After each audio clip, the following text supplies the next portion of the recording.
O- Olá, né? Gravando. Está gravando. Está gravando. Pois é. Bom, então hoje eu quero dar uma aula de introdução à apologética, né? Hoje estou aqui de facecam também, tem uma webcamzinha aí, né? Então eu estou aqui no canto do lado. E vai ficar uma aula muito grande e quando isso acontece eu também disponibilizo o áudio para download. Então se você já quiser o áudio para download, tá aí na descrição do vídeo para download, para você ouvir, né, em algum lugar, no caminho de algum lugar. Muitas vezes é muito mais prático e poucas pessoas têm o tempo de, vamos dizer assim, parar para estudar esse assunto ou qualquer outro assunto, né, melhor dizer. Bom, então a proposta é eu dar uma introdução à apologética, né?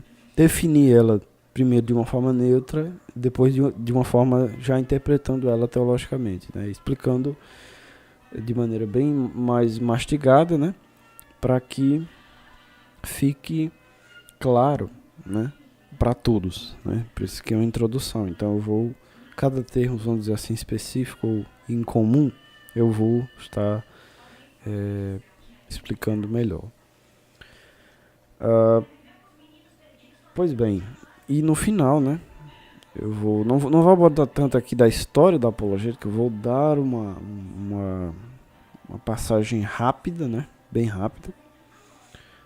Tanto porque ainda é um assunto, vamos dizer assim, em pesquisa para mim, né?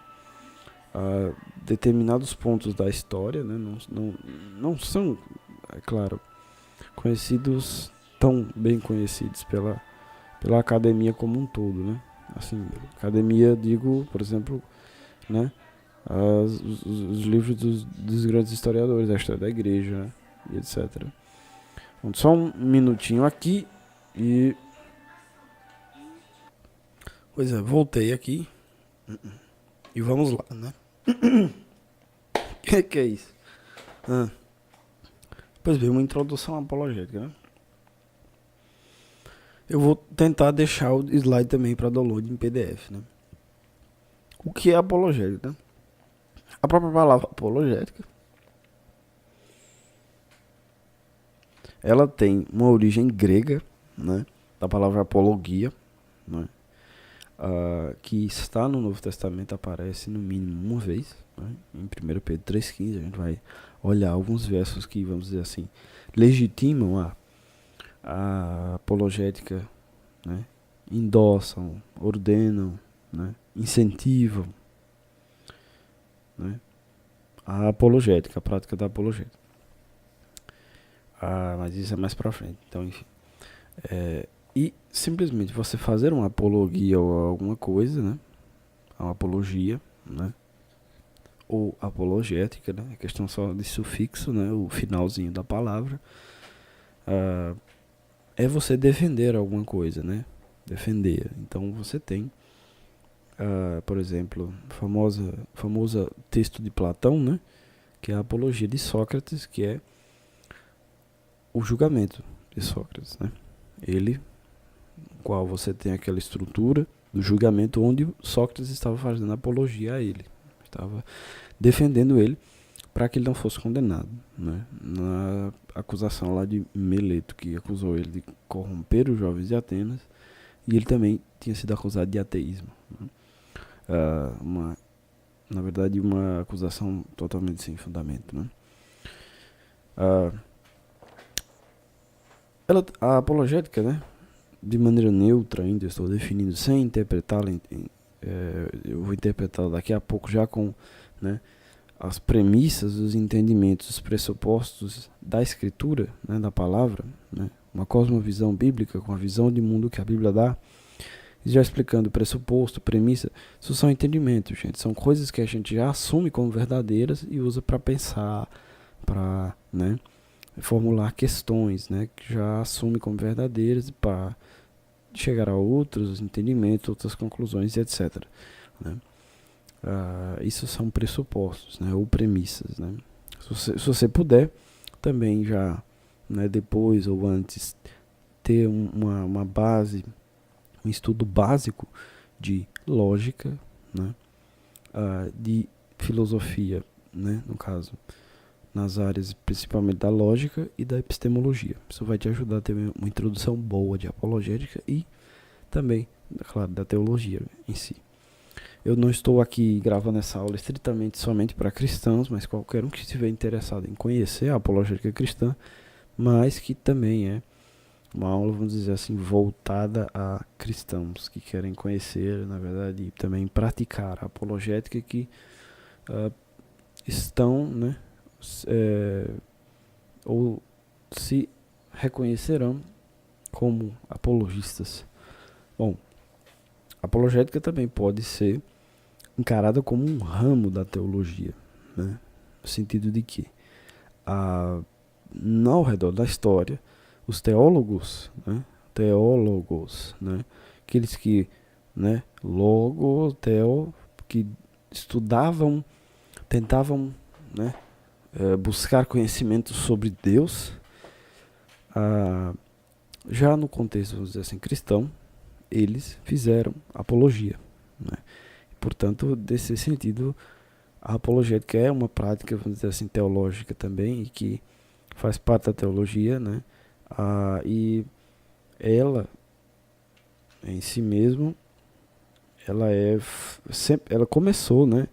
E vamos dizer assim, hoje ela é mais aplicada na teologia e nos seminários como uma apologética doutrinária, né? Ou seja, por que há esta doutrina desta confissão, desta tradição protestante ou católica é verdadeira em detrimento das outras doutrinas, né, e correntes cristãs, né? Só que a apologética não é só isso, né? A apologética, na verdade, vamos dizer assim, a parte mais essencial da apologética é a apologética geral, que é porque o cristianismo é verdadeiro em detrimento de todas as outras crenças possíveis, né? Então, em relação ao hinduísmo, ao ateísmo, ao agnosticismo, ao umbandismo, ao islamismo e todo tipo de ismo que represente uma filosofia no sentido de um conjunto de afirmações sobre a realidade, do qual, se são diferentes do cristianismo, né, da fé cristã, vamos dizer assim, no seu núcleo comum, pelo menos, porque sem entrar na discussão doutrinária, ou seja, se, né, se tem que batizar por imersão, por aspersão, ou se, enfim, né, pontos doutrinários, vamos dizer assim, no mínimo secundários, né? E o núcleo comum, né, que é chamado de credo apostólico, credo niceno, né, vamos dizer assim, vamos dizer, credo apostólico, que você percebe que os apóstolos criam pelo Novo Testamento canônico, ou credo niceno, né, é aquilo que a igreja já é mais refletida, né, estabeleceu no Concílio de Nicéia, né? Bom, então, é claro, se você não está familiarizado com esses termos, procure estudar a história da igreja, procure estudar a história, né, do cristianismo, que é simplesmente maravilhosa, né, e essencial, não só para cristãos, mas para qualquer pessoa que quer entender o Ocidente, né, que quer entender a humanidade depois de Cristo, né? A humanidade vamos dizer assim, a civilização humana mudou drasticamente, né, antes e depois de Jesus. Bom, e qual seria então, né, já a problematização que algumas pessoas fazem, qual é a diferença entre uma apologética e a teologia natural? Bom, no contexto cristão, a teologia natural é uma teologia que parte de buscar, né, Deus na natureza. Daí vem teologia natural, né? Daí vem também o nome, por exemplo, a filosofia natural, que hoje a gente chama de física, que é, vamos dizer, a filosofia na verdade nasceu com a filosofia natural, que era você tentar explicar a natureza, né? Tentar explicar a origem dela, né? Tem ali a grande concentração dos pré-socráticos, né? Tentando responder, buscar um arquê, né? Um princípio explicatório da realidade, da origem das coisas e tal, né? Ou um movimento, né? Como você vai ter as discussões, na verdade, assim, um pouco mais posteriores, né?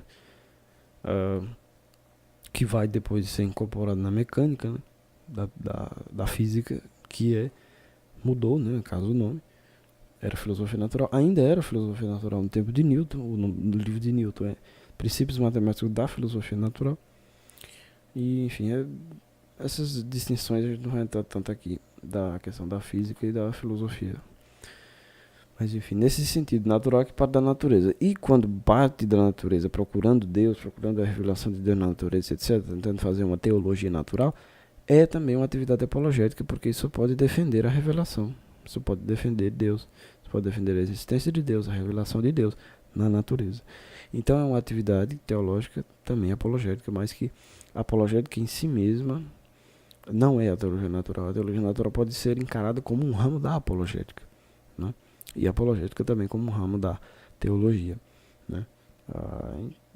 Não é assim tão bom a gente estar, vamos dizer assim, conectando, em certo sentido, artificialmente muitos campos de estudo e interesses, porque, como eu disse, eles não vão ser, vamos dizer assim, tão reais, né?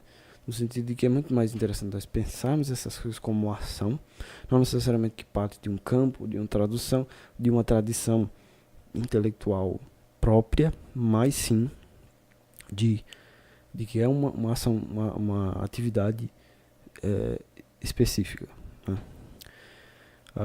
Aristóteles, né, chamava a metafísica também, né, e a filosofia de teologia, né, quando ele vai falar lá do motor imóvel e tal, né. Bom, eu creio que, não tenho certeza, mas teria sido até o próprio Aristóteles que cunhou a palavra teologia, né? Teologia, depois dele já ter cunhado filosofia e ontologia, né? Estudo do ser enquanto ser, nas próprias palavras do Aristóteles, né? Se você pode ler na Metafísica de Aristóteles. Bom, e em terceiro lugar, nós podemos pensar a apologética, né, como uma escola de pensamento da filosofia, porque ao longo da história, pessoas que foram reconhecidas, ou vamos dizer assim, colocaram-se como filósofos, tiveram como pensamento central delas, a atividade central delas é fazer apologia à fé cristã, né? Então, nesse sentido, a própria apologética, ela pode ser, a apologética cristã, ela pode ser considerada uma escola de pensamento da filosofia, né? Ou, né, vamos dizer assim, não são teólogos fazendo filosofia, né? Muita gente também chama de teologia filosófica, né? Enfim, bom, e talvez até isso, vamos dizer, seja mais apropriado, talvez, mas de qualquer maneira a apologética é mais precisa, porque a teologia filosófica também entra molinismo, entra, né, a questão da concorrência divina, ou seja, como Deus governa a história. Essa é parte lá da área da concorrência divina, né? Daqueles níveis mais, vamos dizer assim, críticos do nosso conhecimento, que nós não temos tanta fonte bíblica, que a gente tem que ir por outros meios, né? Quando isso é possível, né? Bom, e a gente também vai discutir aqui, um pouco brevemente sobre essa questão da possibilidade. E basicamente em que, né, o que a apologética defende, né? Bom, historicamente, gente, a apologética começou doutrinariamente, então, mas, né, uma ressalva, vamos dizer assim, ela defendia o que a gente hoje chama também de núcleo central da fé cristã, ou seja, provando um núcleo central, né, que é o que? A existência de Deus, de um Deus trino, né,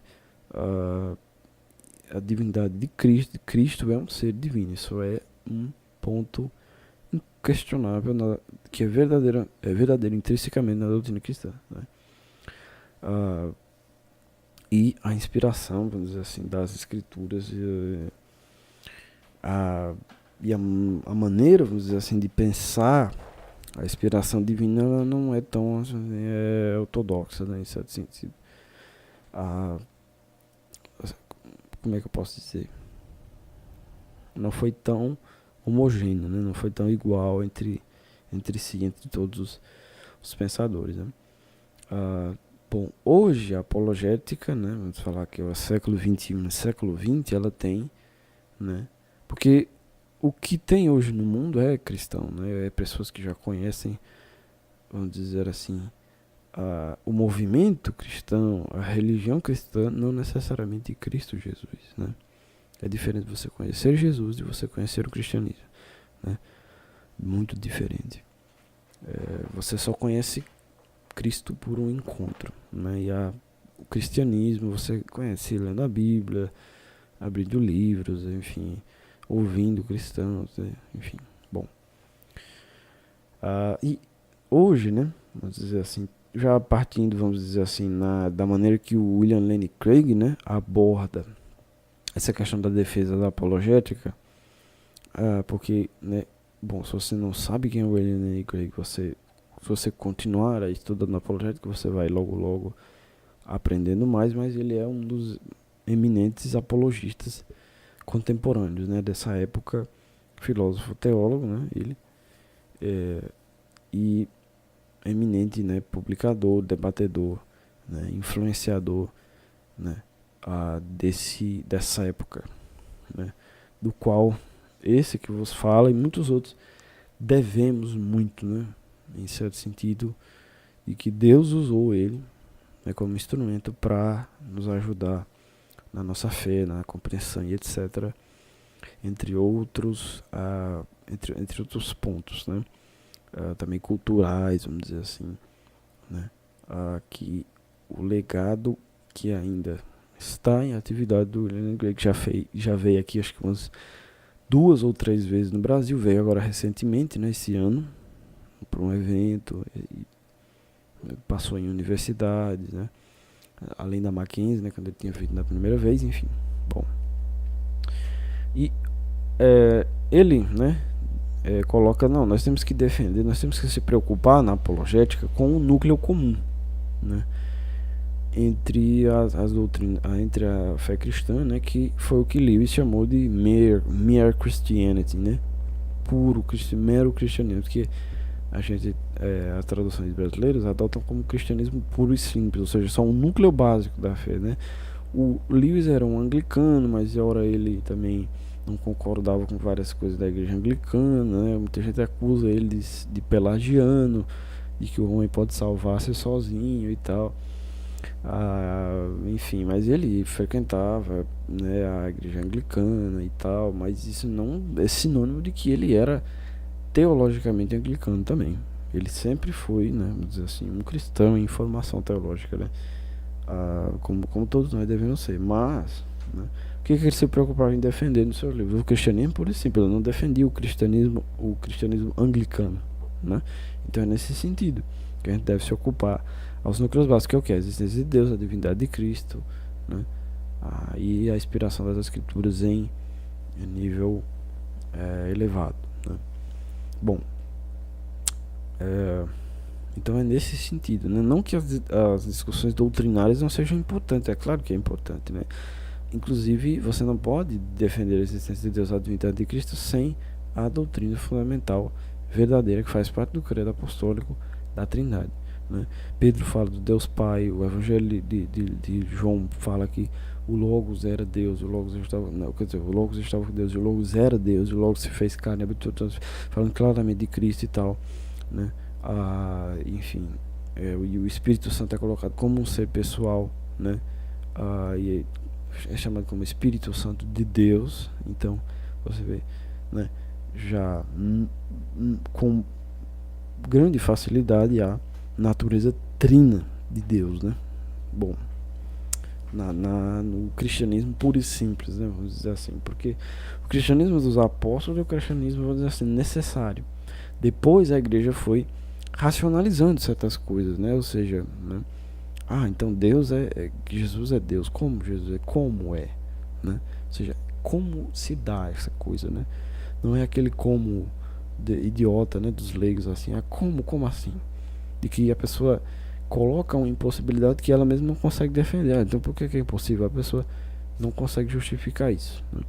Uma coisa que você tem que aprender também, se você for entrar, vamos dizer assim, em disputas, se você quer ou se você não, melhor, se você vai precisar entrar em disputas, em debates, se atentando nessa questão do ônus da prova. O ônus da prova é sempre de quem afirma. Então, se o outro afirma uma coisa, ele logo tem que justificar e você não precisa contestar, certo? Ele precisa justificar. E, assim, infelizmente isso não tem às vezes tanto um efeito emocional efetivo nas pessoas, e você às vezes tem que apelar para técnicas semelhantes, mas com uma análise mais detalhada de cada caso e dos ouvintes, né? Se vai ter algum ouvinte, né? Quando não é só você e a pessoa, você deve fazer uma leitura da pessoa para transmitir da melhor maneira, da maneira mais efetiva a apologética, né? Bom, então eu creio que já está claro essa questão do que a apologética defende, né? Qual é o compromisso principal da apologética em defender o quê, né? Bom, então já vamos para a interpretação teológica da apologética, né? Bom, então o que a Bíblia tem a dizer sobre a atividade apologética, a atividade de defesa da fé cristã, né, e da revelação cristã, né? Eu coloquei aqui alguns textos, né, para você que está ouvindo só o áudio. É João 1, né, Romanos 1:20 e Romanos 2:15. A gente vai ler cada um deles aqui. Eu vou pegar uma Bíblia que eu não estava com uma perto aqui, e rapidinho aqui. João 1:1, né? João 1:1, todo mundo já sabe, não precisa nem abrir a Bíblia, né? Mas, né, no princípio era o verbo, né? E a gente vai trocar verbo por logos mesmo, né? Do grego. No princípio era o Logos estava com Deus e o Logos era Deus. Enarque, Logos, Kai Logos, Proston, Theon, Kai Theos, Logos, né? Bom, e Logos, o que é Logos, né, gente? Logos é palavra, né? Mas também é a mesma palavra que os filósofos começaram a usar para a razão, sabedoria, né? Razão, ou melhor, razão como instrumento de chegar à sabedoria, sofia, né? Sofos também. E João está dizendo que esse Logos era Deus e ele se fez carne, ou seja, Deus é a própria razão, e a razão ela é divina, ela ou é diretamente o próprio Deus, né? Você tem, vamos dizer assim, essa linha de interpretação, ou, né? Peraí, falei interpretação errada, interpretação, ou ela é um reflexo direto da racionalidade divina, né? A razão. E esse é um ponto que também os cristãos, nós, devemos tomar a Bíblia como confiável, ou melhor, a razão como confiável, né? Porque existe uma providência divina na razão, nos nossos instrumentos de conhecer, que nos permitem ter segurança, né, naquilo que nós estamos querendo conhecer, que é o próprio Deus. Então, parte da experiência cristã para não dizer, vamos dizer assim, na verdade sim, um dos pontos fundamentais é conhecer. Então, se Deus não garante uma faculdade, né, um aparato cognitivo que torna possível se conhecer a Deus e conhecer a verdade sobre Deus e Deus, logo fica muito complicado conhecer qualquer outra coisa. E, né, no naturalismo, né, no ateísmo, no materialismo, olha a justificação de que a nossa razão é confiável, né? Essa já é uma problemática muito antiga, muito discutida na filosofia e na apologética e na teologia, e você tem grandes trabalhos hoje, né, já demonstrando os problemas do ateísmo nessa área, feita pelo Alvin Plantinga. Então anota aí, Alvin Plantinga, ele é um grande filósofo cristão, eminentemente grande, que fez grandes contribuições para a filosofia cristã, para a filosofia da religião apologética, resolveu o problema do mal, tem uma versão própria do argumento ontológico para a existência de Deus e etc. E ele trabalha muito essa questão que é o chamado argumento evolucionário contra o naturalismo, né? Pesquise mais, Alvin Plantinga, né? Leia o livro, já tem vários livros aí dele que foram traduzidos para o português pela editora Vida Nova. Tem um aí recentemente que é o chamado Crença Avalizada. Bom, é simplesmente muito um trabalho muito árduo e consistente, né? Interessante. Bom, então vamos aí para Romanos 1:20 agora, né? Não, na verdade, deixa eu continuar um pouco mais com João 1, né?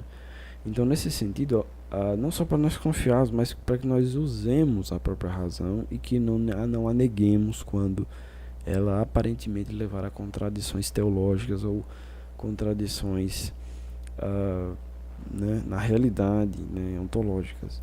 Porque não é então as verdades teológicas que estão erradas, mas a nossa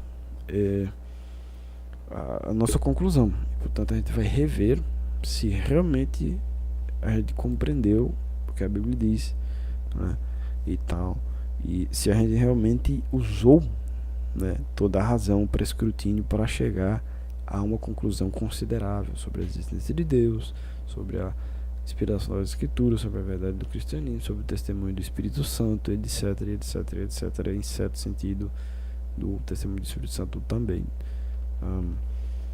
Bom, então isso em si mesmo incentivou a atividade filosófica no meio cristão, que aconteceu muitíssimo, né? Isso daqui que eu estou falando é a chamada doutrina de teoria do Logos, né? Que surgiu, meu Deus, eu nunca poderia deixar de passar de falar sem isso daqui, quase que eu passo, graças a Deus. Essa questão da doutrina do Logos, né? Ela é uma disciplina, vamos dizer assim, ou melhor, uma doutrina, né? Para não dizer uma coisa óbvia que tá ali na escritura, ela já aparece uma geração depois dos apóstolos, né? Você tem Justino, né? Justino Marte, antigo apologista cristão, e Clemente de Alexandria, né? Entre outros também. Se eu não me engano, Marciano de Félix também trabalha essa questão do Logos, e o teólogo judeu Filo de Alexandria, né? Só que ele, vamos dizer assim, não tem a base de João 1, né, por ser judeu, só tem o Antigo Testamento, a Tanakh, né? Mas ele consegue, assim, na época dele, né, de maneira genial, se aproximar e, vamos dizer assim, antecipar esse entendimento que não necessariamente eu também não tenho conhecimento se Justino e Clemente chegaram a conhecer as ideias de Filo, mas enfim, né? Aí, por eles já verem ali a palavra logos do grego, né, já lerem o texto no original, eles já perceberam aquilo, né? Você vê o atraso que dá você não conhecer as línguas originais da Bíblia. Então estude línguas da Bíblia, certo? Se você quer ser um estudioso sério da Bíblia, se você quer conhecer realmente a palavra de Deus mais profundamente, estude as línguas originais, né? No mínimo grego. O Novo Testamento é eminentemente mais importante, né? Não, é cristologicamente mais importante, portanto, vou dizer assim, se você tem realmente que escolher uma entre um e outro, e não dá para nem se iniciar em outra, né, como hebraico ou aramaico, né, ou latim, se você vai ler a Vulgata, né, a tradução do latim, estude grego, né, que é muito mais simples do que as outras línguas, né. Não sei se o latim, talvez o latim seja mais fácil, né? Porque tanto o latim quanto o grego são próximos do português, né? Ou melhor, né? O português é próximo, né? Bom, em ordem cronológica, né? Então, não tem nada de novo nisso aqui que eu estou falando, né? Ou seja, uma geração depois dos apóstolos já estava falando. O Cristo é a própria razão encarnado, logos encarnado. E os filósofos, né? Você tem, né, o motor imóvel de Aristóteles e o sumo bem do Platão, né? O demiurgo, o designer do universo, né? Esses caras, né? E também, vamos dizer assim, tem um livro que é chamado de Fator Melquisedeque, né, que eu não vou me lembrar do autor agora, mas eu deveria, que coleciona, né, vamos dizer assim, junta várias concepções muito próximas de Deus, tal como revelado, né, essencialmente, em essência, na Escritura, em outros povos que não tiveram acesso à Escritura, mas que chegaram à conclusão da existência desse ser, nessas estruturas, só pela o raciocínio, a razão. Então, depois disso, a pessoa ainda não dizer, né, um cristão que diz que a razão está corrompida e tal, e que ela não é mais um instrumento de revelação de Deus, ela não quer enxergar, né? Então, enfim. Então você pode dar uma lida do fator Melquisedeque, né, e tal. E perceber, né, pessoal, pelo Logos nós conseguimos chegar parcialmente a Cristo e a Deus, né? Já chegamos aqui porque Deus se revelou na razão e Deus é a própria razão. Então por isso que os filósofos chegaram a essas concepções tão próximas e claras, etc. Tal, né? Eles demonstraram essa sofisticação, os apologistas do segundo e terceiro século, né, falando de Justino, Clemente de Alexandria, que são os que eu mais conheço que trabalharam essa ideia, essa questão da chamada teoria do Logos, né? Que não é teoria, né? Uma coisa muito, muito clara, né? De que Deus é o próprio Logos, é a própria razão. Bom, então isso daqui é realmente muito importante. E dica de leitura: leia a Exortação aos Gregos, de Clemente de Alexandria. Tem uma ótima edição bilíngue da E Realizações. Leia também Justino, né? A primeira, a segunda apologia com Trifão, né? Diálogo com Trifão, melhor dizendo. Leia esse fator Melquisedeque, se você quiser se aprofundar só nessa questão da razão como revelação de Deus e como isso é importante, né? Isso já demonstra, por exemplo, o lugar da filosofia e do raciocínio na vida cristã e na cosmovisão cristã, na maneira de ver o mundo, né? Um dos motivos que eu tenho segurança e tenho razões para investir mais na atividade filosófica é porque eu sei que eu constatarei aquilo que eu creio, né? Uma vez que aquilo que eu creio é uma interpretação fidedigna e correta das Escrituras, e portanto se está nas Escrituras e as Escrituras são a palavra de Deus, logo eu devo achar indícios na realidade que também testemunham concomitantemente e juntamente, né, que essas coisas são verdade, né? Então essa é uma premissa da filosofia cristã muito antiga, muito antiga, muito antiga. Mas se Deus quiser, aqui para o final do ano que vem, o meio do ano que vem, eu estarei fazendo uma publicação, né, filosófica de um livro, né, divulgando algumas conclusões filosóficas. Bom, então vamos para Romanos 1, versículo 20. Se você não puder abrir, só ouça, né? Olha só, tá aqui na webcam também, né, mas complicado. Porque as suas coisas invisíveis, desde a criação do mundo, tanto o seu eterno poder como a sua divindade, se entendem e claramente se veem pelas coisas que estão criadas, para que eles fiquem inexcusáveis, né? Então, vou ler aqui mais uma vez. Porque as suas coisas invisíveis, desde a criação do mundo, né? Na verdade, tem umas traduções que são, vamos dizer assim, melhores, que elas colocam, porque os seus atributos, né? Porque os seus atributos invisíveis, desde a criação do mundo, tanto o seu eterno poder como a sua divindade, se entendem e claramente se veem pelas coisas que estão criadas, para que eles fiquem inexcusáveis, né? Ou indesculpáveis em algumas traduções. Então o que é que Paulo está dizendo? Na natureza se vê claramente marcas digitais de Deus, indícios de Deus, né? Dos atributos de Deus e a sua divindade, né? No sentido do seu poder e dos seus status de superior, transcendente, poderoso, Senhor, soberano, né? Etc. E portanto, por causa dessa revelação, né? E da clareza dessa revelação, né? Se você quer também se aprofundar nessa questão da clareza da revelação, veja o debate de William Lane Craig, né, Guilherme de Carvalho, Jonas Madureira e reverendo Davi Charles Gomes, que eles tiveram num congresso de apologética da editora Vida Nova, discutindo essa questão, que é muito interessante. Eu vi aquilo dali umas 4, 5 vezes e foi muito bom, me ajudou demais a compreender mais profundamente essa questão que você tem ali com aqueles 4, né, estudiosos do assunto, né, professor de teologia, que na verdade, assim, professores de teologia, que eles não só leem, mas eles andam aplicando direto e explicando aquilo, que aquilo se desenrola de uma maneira mais profunda. Então, só isso, né, vamos dizer assim, garante a questão da interpretação da teologia natural, né? Então, é legítimo você fazer teologia natural pelas escrituras? E portanto, teologia natural é um ramo da apologética, logo ela é, né, legítima apologética em si mesmo, né? Mais um texto rapidamente, a gente já vai dar a definição da interpretação teológica, esse texto para encorpar, né? Para respaldar. Romanos 2 agora 15, Romanos 2:15, aos quais mostram a obra da lei escrita em seus corações, testificando juntamente a sua consciência e os seus pensamentos, quer acusando-os, quer defendendo-os, né? Essa tradução aqui é uma revista corrigida, né? Bom,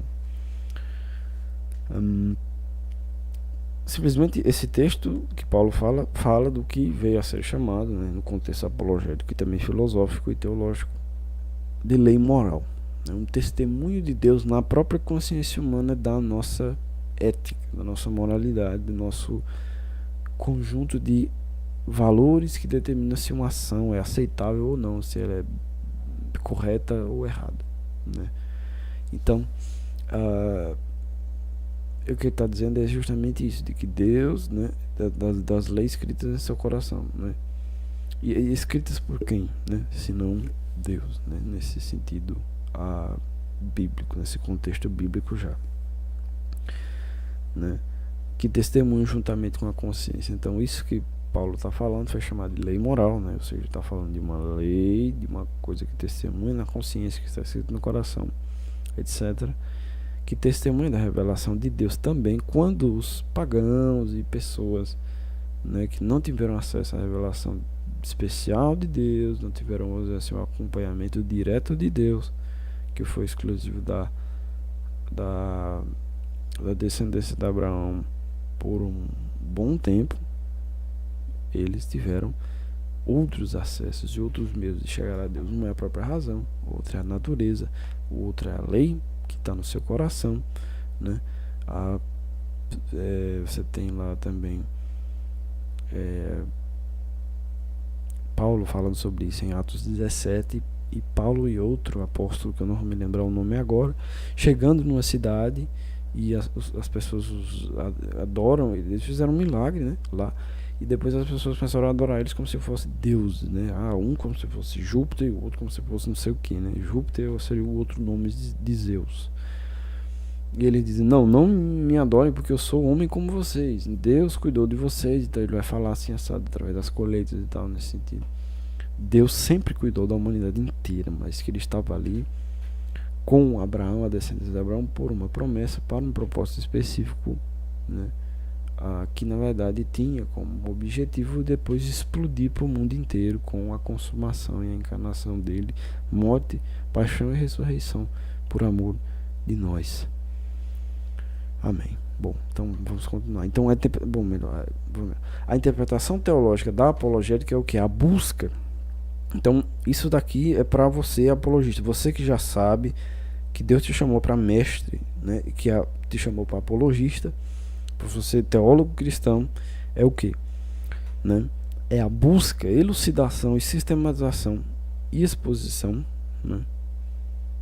Repetindo mais uma vez: busca, elucidação, sistematização e exposição da revelação de Deus, tá? Da revelação de Deus que não está na revelação especial, que está na razão, que está na natureza, que está na lei moral, que está no homem, né? Então você tem, no catecismo da Igreja Católica, você tem essa, né, catecismo mais novo aí, né, o Vaticano II, aquele amarelinho. Você tem, né, duas maneiras de se abordar as existência de Deus: a via do mundo e a via do homem. Então você procura indícios de Deus no mundo, ou você procura indícios de Deus no homem. Isso também inclui a razão, né, humana, pelo menos em certo sentido. Então você tem a lei moral, você tem outros pontos, né, também argumentos para a existência de Deus que estão surgindo novos, né? Conforme o nosso conhecimento do mundo vai aumentando, logo necessariamente a revelação de Deus também vai aumentando, né? É até uma questão que está lá no livro da sabedoria, né? Um livro que só está, na verdade, na Bíblia Católica, né? Livro da sabedoria, sabedoria capítulo 13, que fala lá, né? Pergunta: se o homem vier a conhecer mais a natureza, né? Estou parafraseando, estou citando exatamente do mesmo jeito, né? Se o homem vier a conhecer mais a natureza, não conhecerá ele mais daquele que a criou, né? Então é uma pergunta. E Descartes cita essa passagem do livro da sabedoria na introdução das meditações metafísicas dele, que estava sendo olhado com maus olhos pela igreja da época, né, em certo sentido, não diria a igreja toda, não tem o conhecimento suficiente histórico para dizer isso, né, mas por muitos católicos, filósofos católicos, né, governantes católicos, como uma ameaça, herege, coisa assim do gênero, e ele mesmo na introdução também estava legitimando, né, porque, claro, Descartes não vai fazer pouca coisa, né, não vai duvidar de pouca coisa lá na meditação metafísica.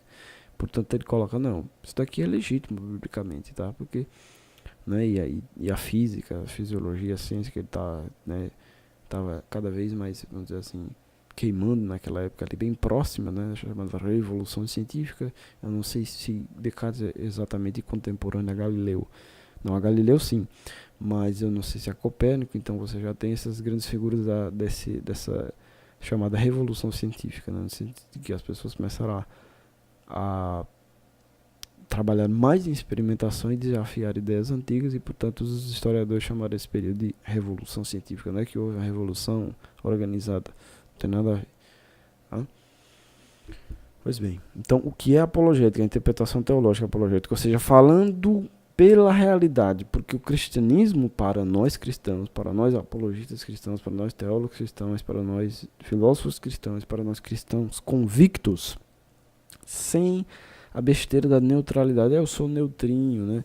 Enfim, que você tem esse contexto em lugares, vamos dizer assim, neutros, né? Na escola ou na não sei o que e tal, que você tem que falar neutro, mas que o judaísmo é uma religião, o cristianismo é uma religião, ok, né? Já sai da questão do campo da neutralidade e vai para a questão das afirmações objetivas que independem do sujeito, né? O judaísmo é só uma religião, o islamismo é só uma religião, o cristianismo é só uma religião, só mais uma religião, né, que não descreve necessariamente nada. Mas para nós cristãos, o cristianismo não é uma religião, ele é a verdadeira o quê? Eu faço até um trocadilho com o RE, né?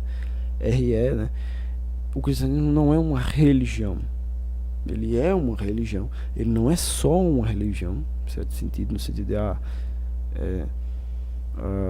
bom, seria até bom a gente discutir um pouquinho daqui pra frente um pouco.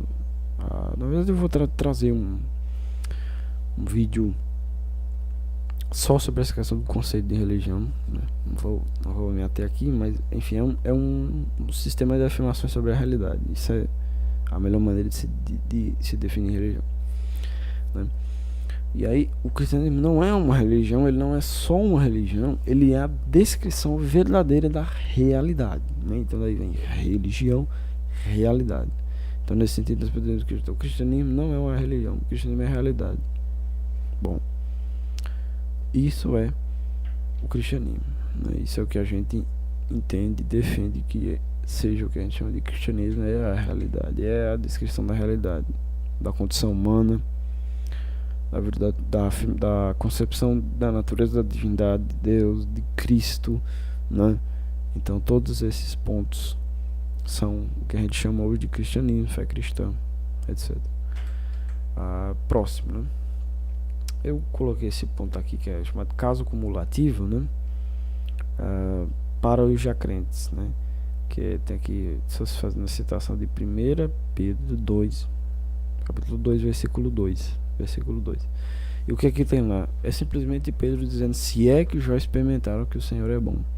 E o que acontece? Muita gente, quando conhece a apologética, então vai se desvirtuar de todas essas crenças que ela tinha e vai, né, só agora a partir disso crer nelas, né, ou se sentir completamente justificado em crer nelas se ele passar por um exame criterioso, né, que vai durar no mínimo mais de uma vida, né?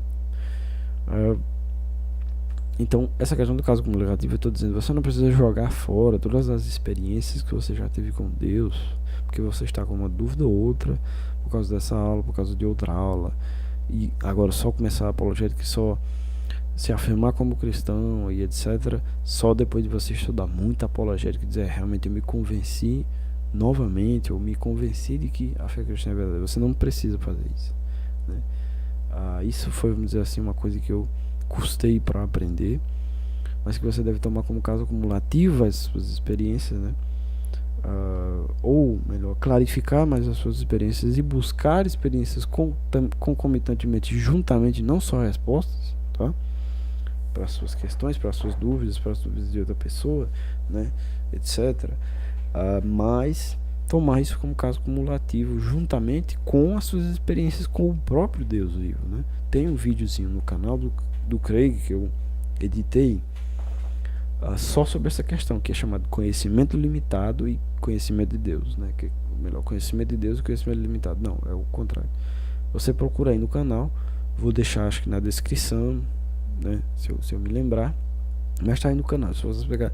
E ele fala, né? Dá um exemplo de um jovem lá que Kierkegaard usa, de um velho que agora eu vou, né, um jovem que agora eu vou ver se o cristianismo é realmente verdadeiro. E quando ele tem 70 anos, ele realmente eu me convenci depois de ter estudado tudo, os argumentos a favor e contra a existência de Deus, a Bíblia, livros originais, história antiga, tudo, tal e tal e tal. Aí sim eu me converti e agora eu posso dizer, eu sou cristão. E aí isso tem problemas, não é simplesmente a questão prática, mas é a questão conceitual, né, da coisa, porque você não conhece as coisas só por um jeito, só pela razão, né? Então, ou seja, você experimentar uma coisa já é conhecer, já tem um conhecimento imediato daquela coisa. Então, se você teve uma experiência com Deus, isso já testemunha da existência de Deus para você. Não é porque você não sabe, vamos dizer assim, se alguém te perguntar por que Deus existe, você não tem exatamente uma resposta coerente para dar, isso não quer dizer que você não realmente seja justificado em crer em Deus. Não tem nada a ver uma coisa com a outra, tá? Você pode dizer, olha, bom, até esse ponto eu sei o que eu vivi, mas eu continuo alimentando a minha razão e tal. Creio que a própria razão foi criada por Deus.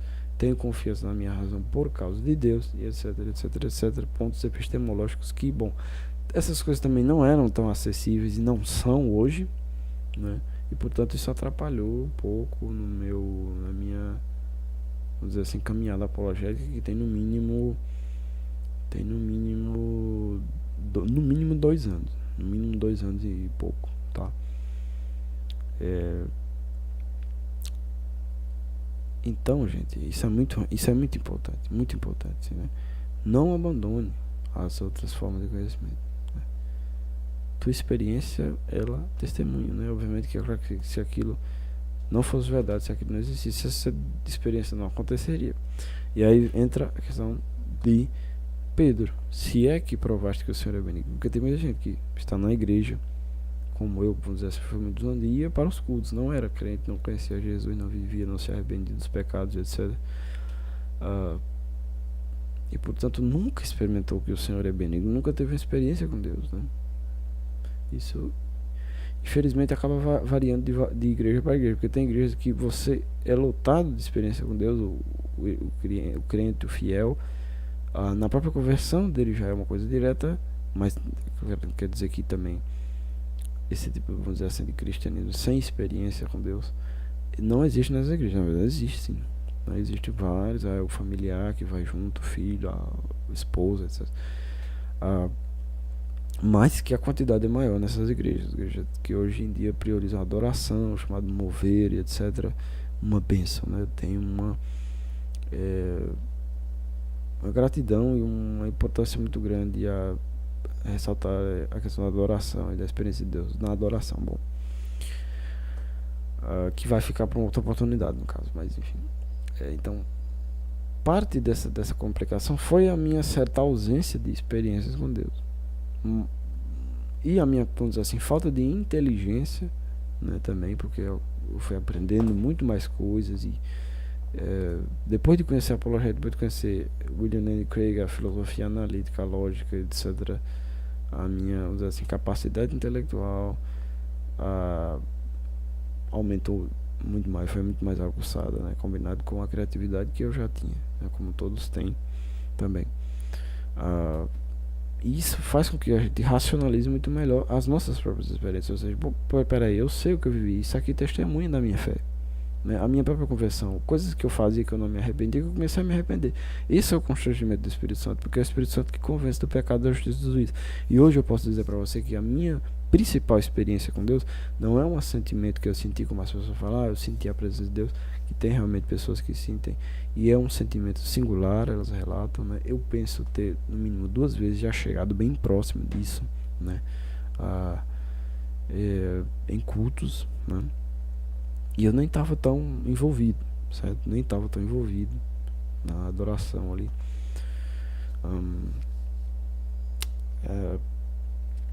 Mas hoje em dia, a minha principal experiência com Deus é na providência divina, né?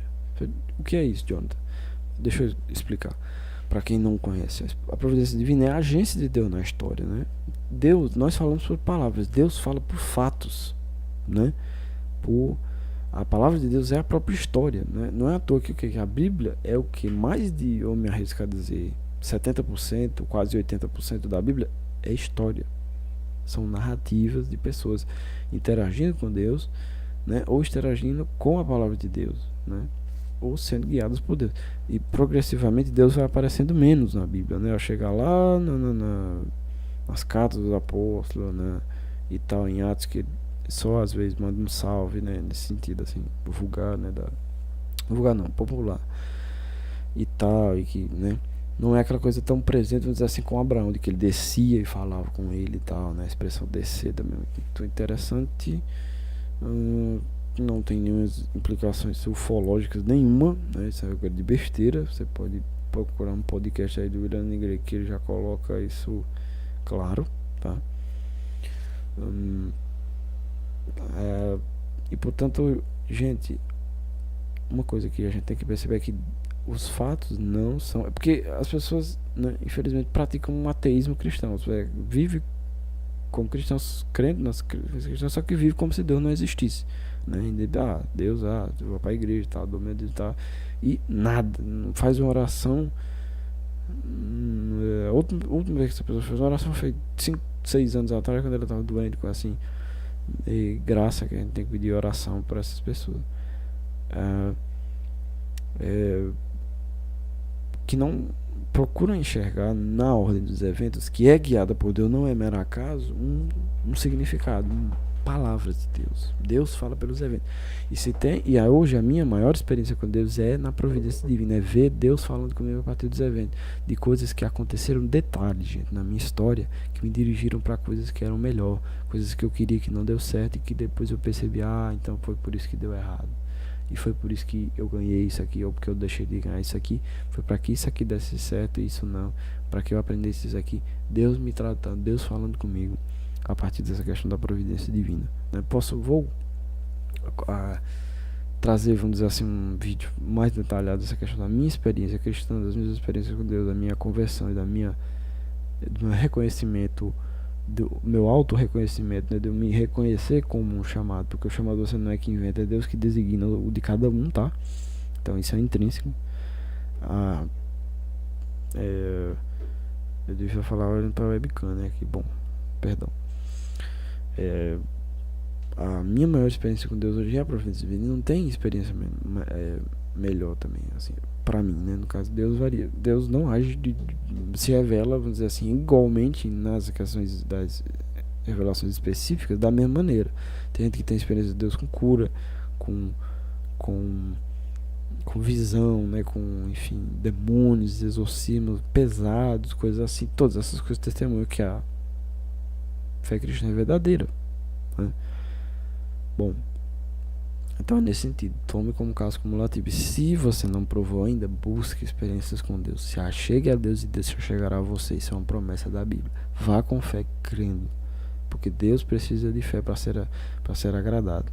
Nem é possível agradar a Deus sem fé. Então vá crendo, confiando nele, que ele vai se revelar para você. Não se desespere, tá?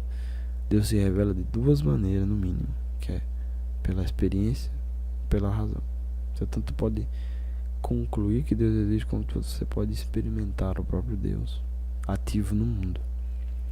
E esse Deus ativo no mundo não é deduzível simplesmente. Você Deus existe, não, é um fato que acontece E que as pessoas que estavam envolvidas ali na experiência é que viveram aquilo e elas podem simplesmente testemunhar para outros, né? Com as limitações também da linguagem, elas não podem expressar exatamente, vamos dizer assim, o que aconteceu. E a partir também disso, a partir das evidências, você pode interpretar legitimamente que aquilo foi uma experiência com Deus, né? Dúvidas a respeito disso, você pode entrar em contato comigo aí pelos comentários. Se quiser meu WhatsApp, me procure lá no Facebook, Jonathan Cabral, que eu posso tentar lhe ajudar, meu amigo, meu irmão. E outra coisa que as pessoas falam, mas isso aí não pode ser acaso. Bom, acaso e Deus são coisas mutuamente excludentes. Se uma coisa existe, a outra não pode existir. Por quê? Porque se Deus tem um propósito no universo, e Deus não tem um propósito no universo, não tem um propósito na ordem das coisas, então tudo é acaso ou tudo não é acaso. Não tem partes de acaso, partes de intencionalidade. Não existe isso aí. Tentar fazer uma mistura disso aí é uma idiotice, tá, gente? É um resquício, né, proto-iluminista podre que vem querendo destruir a nossa cultura. Então não misture Deus e acaso. Deus existe, o acaso não, tá? Isso é simples. Todos os eventos têm um significado, por mais difícil que às vezes seja para nós vê-los, né? Você tem a questão do problema do mal, né? Chamado mal gratuito. Não é porque nós não conseguimos ver um significado e um propósito no evento que esse propósito não existe, né? Isso é uma falácia pela ignorância. A mente de Deus, que vê passado, presente e futuro e vê em todos os lugares, sabe do propósito que aquilo teve, né? E que nós, às vezes, depois de vários anos, né, e vai juntando as pecinhas aqui, então foi para isso, né, que isso aconteceu. Então, isso é porque a gente é finito, mas Deus tem uma capacidade muito maior do que a nossa, né? Então, coisas que podem parecer sem sentido para nós não são sem sentido para Deus, intrinsecamente. E essa é a resposta na fórmula popular do chamado problema do mal também, numa das versões que eu vou trazer aqui brevemente, né? Já estou trabalhando há um bom tempo, mas assim, bastante, mas está pausado também há um bom tempo, sobre o problema do mal. Tá passando um helicóptero aqui na minha casa, né? Helicóptero da polícia. Eu não sou rico, não. Bom, e outras pessoas que a pessoa, mas isso não pode ser acaso, né? Continuando. Gente, a gente precisa de mais fé para que é acaso do que para que é Deus agindo ali, porque é sempre um conjunto de coincidências que por acaso aquelas coincidências levaram você a aprender tal coisa, a deixar de acontecer tal coisa, e etc, e, vamos dizer assim, falar com você e te ensinar com você tal coisa. E tipo, a coisa assim é tão clara, né? E tal, assim, com o tempo, com a absorção das informações, etc, você tem que fazer essa questão da introspecção, da reflexão, da abstração do que aconteceu e tal. Não seja uma pessoa oca, certo? Procure perceber o porquê e o para quê das coisas, tá bom? Em resumo, né? Que isso vai brotar em você também, se você começar a estudar apologética e filosofia, né? A partir disso você vai perceber, né? E que a gente precisa de muito mais fé para que esse daí é uma penca de coincidência que acontece com uma penca de gente há uma penca de anos, e que é só coincidência, não, porque a gente precisa de muito mais fé para crer que isso daí é acaso, para ser ateu nesse ponto e em vários outros pontos também, do que para crer que Deus está ali. E essa interpretação nossa ainda é endossada também pelas evidências que a apologética se propõe a expor e procurar, né? Da existência de Deus, da divindade de Cristo, etc. Pois bem, então, quarto ponto aqui, a justificação bíblica da apologética, né? Que é 1 Pedro 3,15, que estáis sempre prontos para responder com mansidão e temor a todo aquele que pedir razão da esperança que é em vós. Então você sempre deve estar pronto para ter uma resposta coerente com mansidão e temor aquele que perguntar por que você acredita no que você acredita, por que você tem esperança em Cristo Jesus, né? Pedro está dizendo, esteja sempre pronto, tá? Então isso é um mandamento apologético, né? Esteja sempre pronto para estar a responder com mansidão e temor aquele que pedir razão da esperança que é em você. Tudo por quê? Você está esperançoso assim que a morte não é o fim de todas as coisas, ou que essa injustiça aqui não vai ter jeito, coisa assim. Isso é um mandamento apologético. 2 Coríntios 10:15, né? Paulo fala se levantando, né? Batalhando se levantando, né? Contra todo conhecimento, se levantando contra toda a altivez de espírito, né? Que se levanta contra o conhecimento de Deus, e levando cativo todo entendimento a Cristo. Então o que ele está dizendo? Nós devemos combater coisas que se levantam contra o conhecimento de Deus, contra a fé cristã, contra a Escritura, tá? É muito claro, né, esse versículo, né? E as pessoas vão dizer, Deus não precisa ser defendido. Bom, Deus não precisa ser adorado, Deus não precisa de dinheiro, mas a gente faz isso também, sabia? Né? E por quê? Não, porque, bom, muitas coisas a gente faz porque Deus merece, né? Não porque Deus faz como, por exemplo, ser adorado, etc. Mas a gente faz também porque a gente precisa fazer isso como igreja, como representante dele aqui, né? No nosso contexto, né? No nosso plano, simplesmente. Então não tem nada a ver, Deus não precisa ser defendido, a Bíblia não precisa ser defendida. Não, ele não precisa, mas nós precisamos fazer. A necessidade é nossa, né? Então é nesse sentido, levando cativo todo o conhecimento, todo entendimento, a obediência a Cristo. Então a gente deve tentar capturar os entendimentos, né? Então você pode capturar a emoção e a alma da pessoa, às vezes com uma pregação bonitinha, mas talvez você não capture o entendimento, realmente. A apologética é uma grande ferramenta para isso, que está unida com o evangelismo também, tá? Para casos, vamos dizer assim, específicos, mas que estão se tornando, na verdade, cada vez mais ao longo do tempo gerais, todos os casos no evangelismo, você convencer a pessoa primeiro da existência de Deus, ou contar a sua experiência sobre Deus, etc., direto já, isso está se tornando cada vez mais rotineiro, né?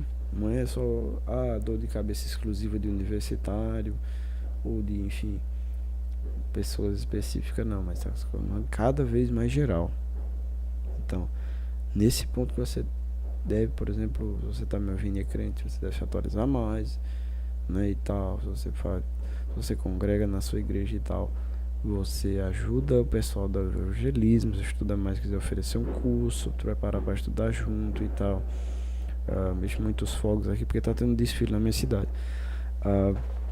Você poder abençoar o seu pastor, presentear com ele. Se você já é pastor e está vendo esse vídeo, se atente, né, na apologética com o evangelismo. Se quiser precisar de ajuda, só entrar em contato.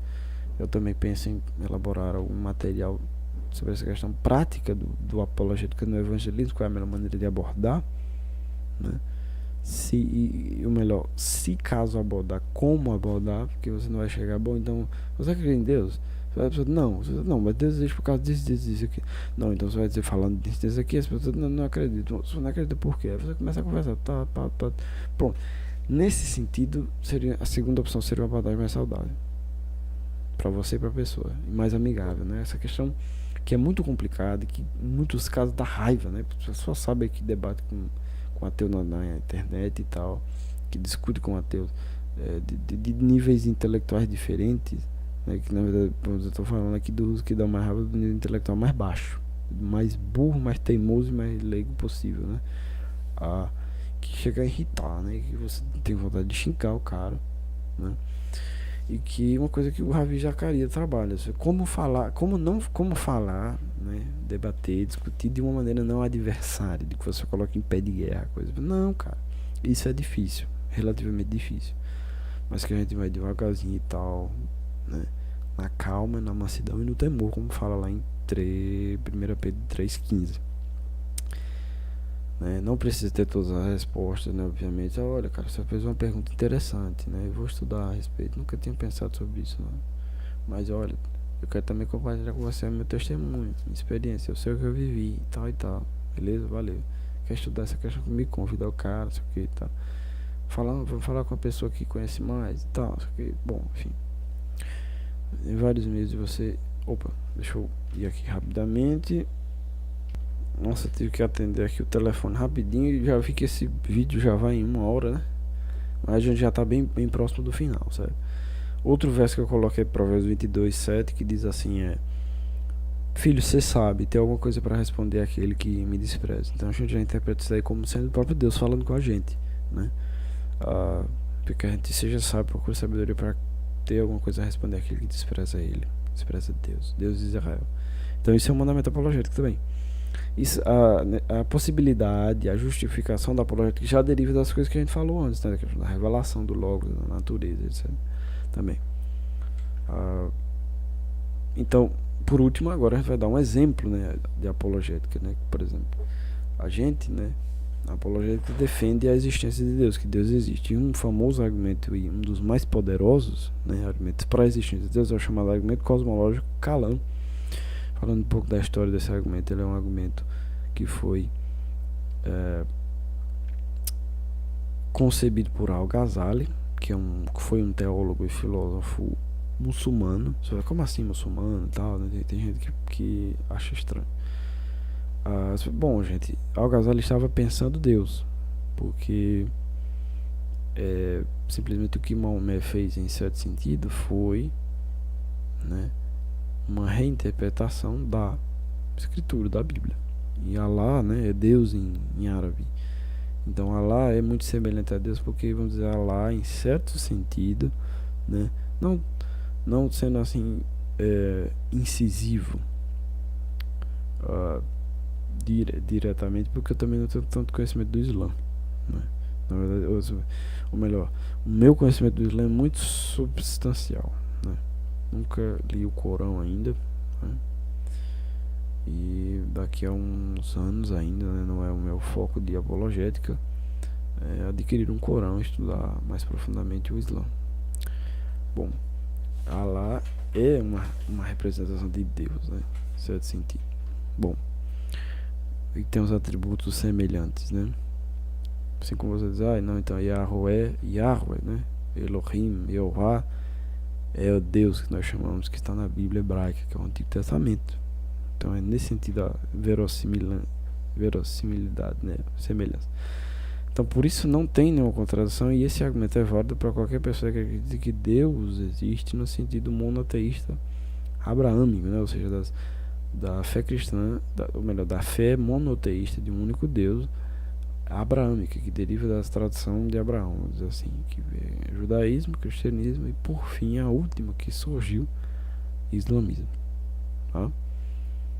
Então nesse sentido não existe compatibilidade nenhuma em você usar um argumento de um teólogo muçulmano para defender a existência de Deus, porque Deus entre judeus, cristãos e muçulmanos é essencialmente, em certo sentido, muito semelhante. E portanto, se você demonstra que é coerente a existência de tal entidade, isso é uma razão para esse grupo de 3 pessoas, no mínimo, né, de 3 tradições, estarem justificados em usarem como a razão para crer e também interpretar o seu Deus ali, certo? Então, resumidamente é isso, né? E esse foi feito pelo Al-Ghazali e foi, vamos dizer assim, resgatado pelo, se não me engano, teve até outro filósofo antes filósofo cristão antes do Craig, mas que hoje quem, vamos dizer assim, defende ele, dialoga ele, trabalha ele com a ciência moderna, com a discussão matemática de hoje, é o William Lane Craig. Se você não conhece, deva conhecer, procure conhecer. Veja algumas aulas do William Lane Craig que já estão legendadas no YouTube, veja debates dele com ateus, jornalistas ateus, leia os livros dele que já estão também em português aqui pela editora Vida Nova, tem pela Sol Cultural também, né? Eu não me lembro de outro agora. Enfim, ele também aparece em outro livro de apologética, como o Caso de Cristo, de Lee Strobel, né, que defende a historicidade da ressurreição de Cristo, evidências históricas da ressurreição. E é ele que cuida, vamos dizer assim, do argumento cosmológico Kalam hoje, né, com outros, né? Existem outras versões de argumentos cosmológicos. Cosmológico é uma família de argumentos, um tipo de argumento, né?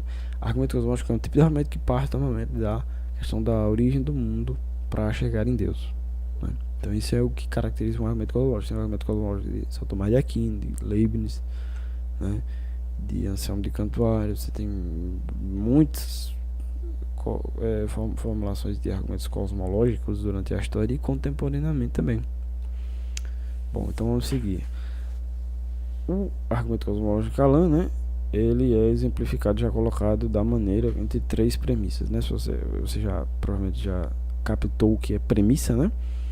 E ele colocado dessa forma aqui, de maneira que explicite bem o raciocínio dele, né? É chamado de silogismo, né? Foi Aristóteles que chamou isso aqui de silogismo, perdão, silogismo. Então é o seguinte, tudo que começa a existir tem uma causa. Dois, né? Tudo que começa a existir tem uma causa. Dois, o universo começou a existir. Três, portanto, o universo tem uma causa. Então a gente pode concluir que se tudo que começa a existir tem uma causa, e bom, se o universo começou a existir, portanto, o universo tem uma causa. Então, essas três premissas são verdadeiras. Se elas são verdadeiras, elas vão chegar numa conclusão muito interessante e de grande significância teológica. A premissa 1, tudo que começa a existir tem uma causa. Repare que é tudo que começa a existir, porque muitas pessoas, né, vão dizer, não, mas então Deus também precisa de uma causa?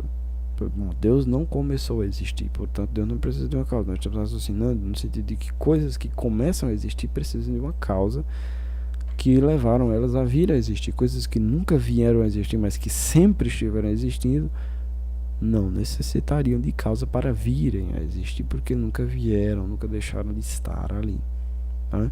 Então é nesse sentido que tudo que começa a existir tem uma causa. Isso aqui não é colocar o raciocínio de uma maneira arbitrária, né, espertinho para excluir Deus. É simplesmente uma questão cosmológica, ou seja, uma coisa com origem finita provavelmente precisa de uma causa, enquanto uma coisa eterna não, porque ela sempre esteve ali. Poxa vida, né? Então essa é a questão simples. Alguns pontos que testemunham a verdade dessa premissa.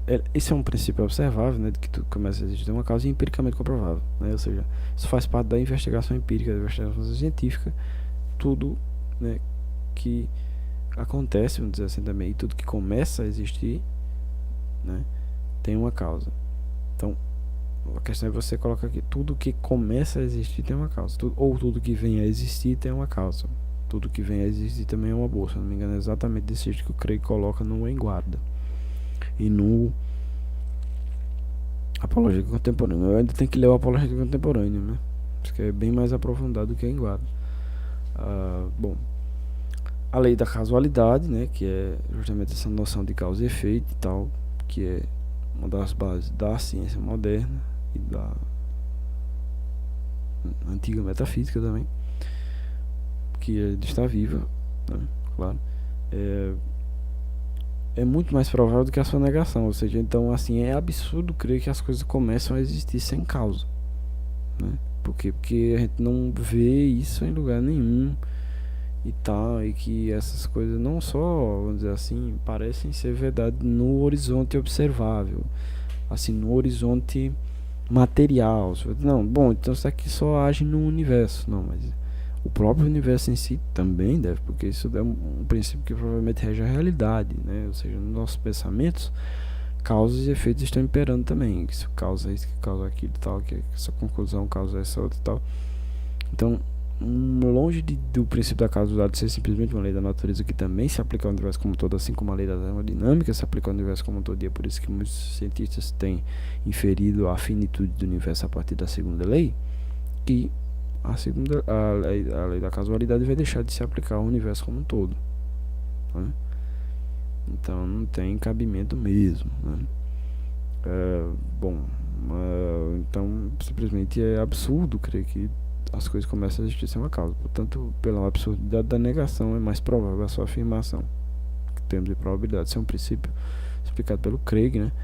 Lá também no Filosofia e Cosmovisão Cristã, o livro dele que escreveu com J.P. Moreland, né? Que a pronúncia em inglês é J.P. Moreland, né? Mas se você quiser achar, você vai dizer J.P. More, M-O-R-L, Moreland. Você coloca Vida Nova, Filosofia Cristã, Cosmovisão, Filosofia Cristã. Cosmovisão Cristã e Filosofia, né? Não, a Filosofia e Cosmovisão Cristã, perdão. Aí você vai achar esse livro. Recomendo demais. É grande, mais profundo, etc. Não é exatamente apologética, mas é também apologética. E por último, né, do nada nada vem. O nada uma discussão sobre o nada, né? Que dá muita coisa também. É o que é o nada? O nada é a ausência de qualquer coisa. Então, tipo, é muito difícil, vamos dizer assim, que você imaginar que daquilo do nada sozinho vai gerar o tudo, vai gerar o universo, tem que ter a potência do universo ali. Enfim, que está um nada em ato, mas você está colocando propriedades no nada que o nada em si mesmo não tem, porque o nada não é alguma coisa, né? Eu creio que diz, não, nem propriedades o nada tem. Então, enfim, né? Ah, e é esse nada que postula diretamente, né, para a segunda premissa. Se o universo começou a existir, então, portanto, a matéria é finita, então existe um nada no sentido de que não havia matéria num momento, certo? No momento, no sentido temporal também, né? Então, premissa 2, o universo começou a existir. Já é interessante eu dialogar isso aqui com a Bíblia, né? Então, a Bíblia diz que o universo é finito. Isso já é um ponto importante. Foi uma criação do nada, criação ex nihilo. Se você não conhece a questão da doutrina da criação ex nihilo, ela parte da substância do mundo e da substância de Deus. Como o vídeo está muito longo, eu vou explicar ela de maneira bem superficial. Então, se você quer se aprofundar mais, se você procure a visão da criação de Agostinho, que é um artigo, né, da Sociedade de Filosofia Medieval, né, se eu não me engano, acho que é a Sociedade Católica de Filósofos ou é a Sociedade de Estudos Medievais de Filosofia da universidade, que agora não vou me lembrar o nome, mas você acha aí, que é um artigo de 2 ou 3 estudiosos, né, filósofos cristãos, que estão expondo o que Agostinho pensava da criação. E nisso eles explicam mais detalhes a questão da doutrina da criação do nada, que é o que? Bom, a substância do mundo é muito diferente da substância de Deus, porque ela é corruptível e tal, e Deus não. Logo, se a substância de Deus era a única que havia antes de haver mundo, Deus não criou a partir da substância dele o mundo. Logo, Deus criou a partir de nenhuma causa material, ou seja, a criação do nada. Então, nesse sentido, em resumo, a criação ex nihilo. Portanto, o que é que acontece? O universo, segundo a Bíblia, surgiu do nada, entendeu? Não surgiu de alguma coisa pré-existente, né? Assim como uma cadeira surge de um pedaço de madeira, nesse sentido, né? Ela tem uma causa material. Procure também as questões das 4 causas de Aristóteles, né? Leia a Física de Aristóteles, já tem edição em português pela editora Unicamp, né? Ou é Unesp, coisa assim. E você já acha a Física de Aristóteles, ele detalha essa questão das 4 causas: causa material, causa formal e tal. Então, o mundo não teve causa material segundo a Bíblia, foi a criação do nada. O Big Bang postula exatamente isso daí, certo? Né? O Big Bang é a interpretação mais aprofundada do princípio, melhor dizendo, da singularidade, da questão da singularidade, já postula isso daí. Claro, não existem também só razões cosmológicas para defender, assim, não existem só razões cosmológicas para defender que o universo é finito. Você tem também o teorema de Bohr, de Gould e Valenca, que provam que o universo que está em estado de expansão não pode ser, né, pela geodésica do espaço finito no passado. Ele tem que ter uma origem, mesmo que seja um multiverso. Ele tem que ser finito no passado. Você pode procurar algumas coisas no canal, que já tem aí, tem o próprio Alan Guth falando sobre Alan Guth, A-L-A-N-G-U-T-H, Guth, né, o Guth, que pronuncia, enfim.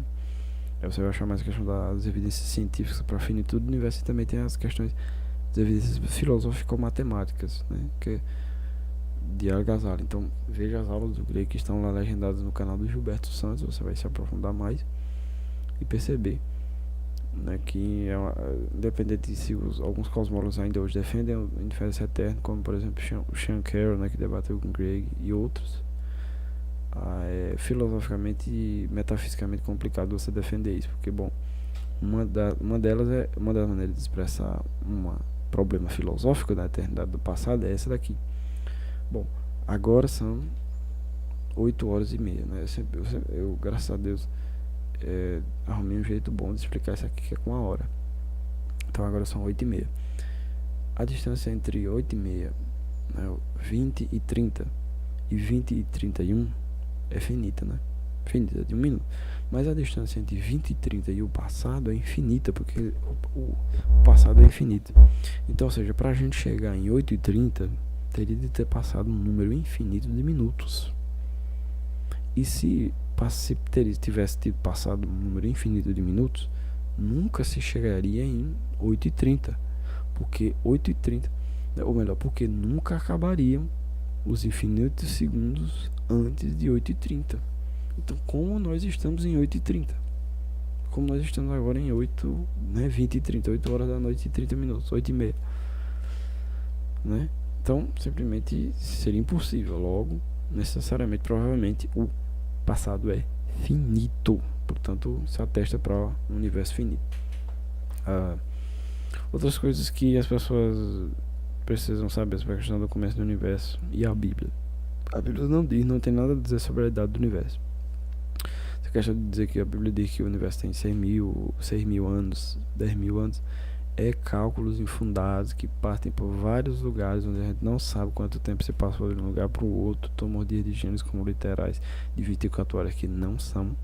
Isso você pode ler Gênesis 2:4, onde toda a semana é chamada de dia, né? Birrion, no dia. Isso se traduz mais literalmente a Almeida Corrigida Fiel e a Almeida Revista Corrigida também. E você pode pegar uma interlinear, uma Bíblia Hebraica Stuttgartense, vai estar lá Birrion, tá?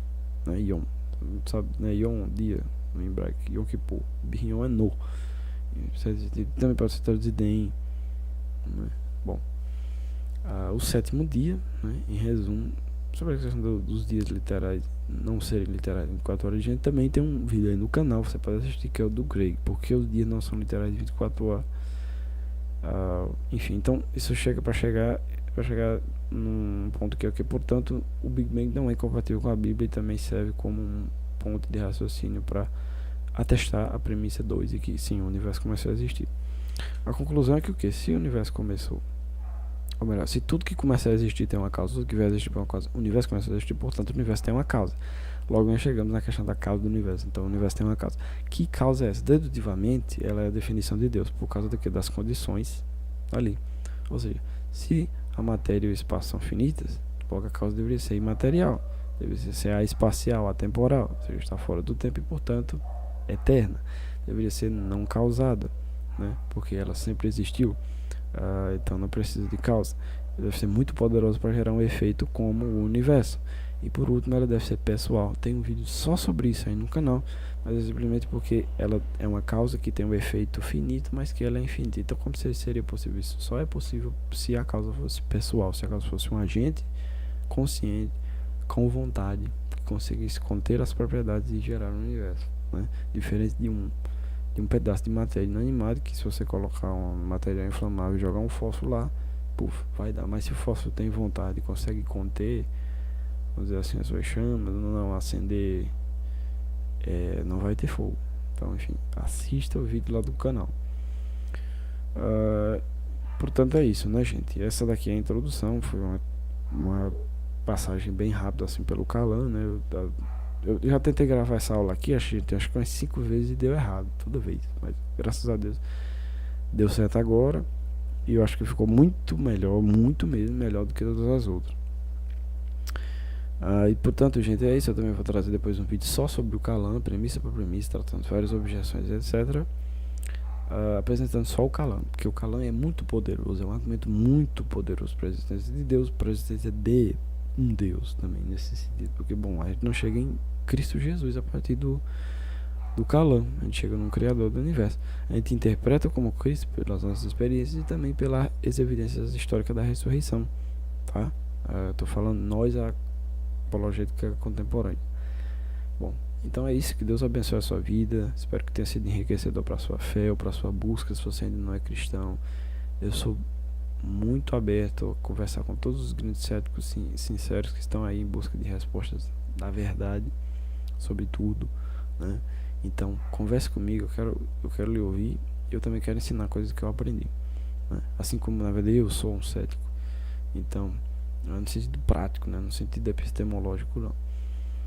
Bom, então essa a aula, né, de introdução apologética. Muito obrigado por me aguentar até aqui. Eu não sou um cara muito interessante assim para falar. Tem muita gente que já dormiu. Amigo, acorda aí, velho. Acorda aí. Tudo bem. Bom, muito obrigado, que Deus abençoe a sua vida, né? Que primeiro o amor, depois a paz e por último a fé de que Jesus esteja com você. E até uma próxima oportunidade.